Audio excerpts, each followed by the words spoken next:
Everything has a purpose. The mindset of a tinkerer. Even if I replaced my stock motorcycle tips long ago, surely there's something I can repurpose them for. Repurpose, reuse, recycle. How can I ensure these things don't end up swirling in the Pacific Gyre by my own accord? Up until this point, I've simply stowed them away, hidden from plain sight, and tried to forget about them.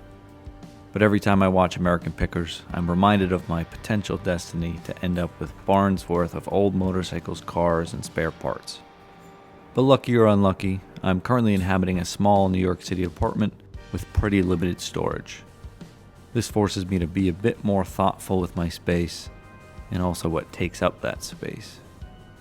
The thing about brainstorming is that you must break down the traditional barriers of logic. Allow the ideas to flow freely, no matter their absurdity. Wherever your mind wants to take the idea, let it go there. It's no time to limit your options with practicality and logic. Because as you come up with ideas, your brain can link those associations to similar ideas. One step at a time, an iterative process that can lead to some golden light bulb moment. So I started by coming up with ideas in different categories of my life.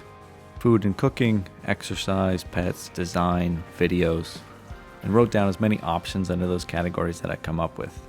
And then I detached myself from it, went and made an espresso, and then sat back down to see what my subconscious had concocted while my conscious mind was focused on crafting that coffee. And eventually, it hit me. I had been trying to fill some white space on my apartment wall, but could not find any artwork that felt modern, yet at the same time felt personal. I thought, maybe I can photograph the motorcycle pipes and then print them and frame them on the wall. Their straight and minimalist shape gives them a modern aesthetic, and they're also personal to me. But the more adventurous option was that I should go one step back in the design process and simply mount them on my wall as some form of three-dimensional art installation. I liked the idea, but it seemed tricky to hold up 25-pound rounded pieces of metal. So on a trip to the hardware store, I found some L-shaped brackets and picked up some metal wall anchors as well. The studs behind the drywall were not spaced in a way that would allow me to mount the pipes directly in the center. So I decided to rely solely on the strength of the drywall and the anchor within it. Not ideal, but I figured the weight was distributed well enough for it to hold. No matter how many times I've done it, drilling to drywall always feels like a big leap. A commitment, no turning back. Measure twice, cut once, a wise person said. But with drywall, I typically measure 18 times and then drill once.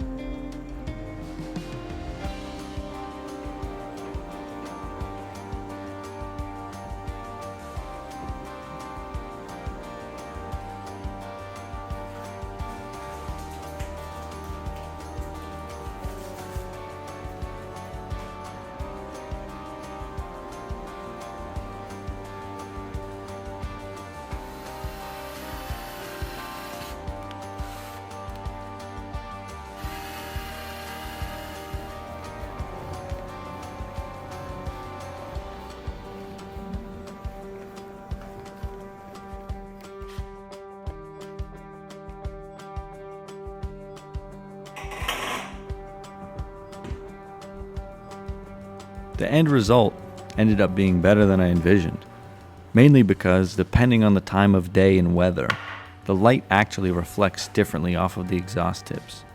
The shadows cast by the installation shift and change throughout the day, but also with the changing seasons as the sun's angle shifts throughout the sky. So I ended up with this stationary yet dynamic art piece, all from a couple of spare motorcycle parts.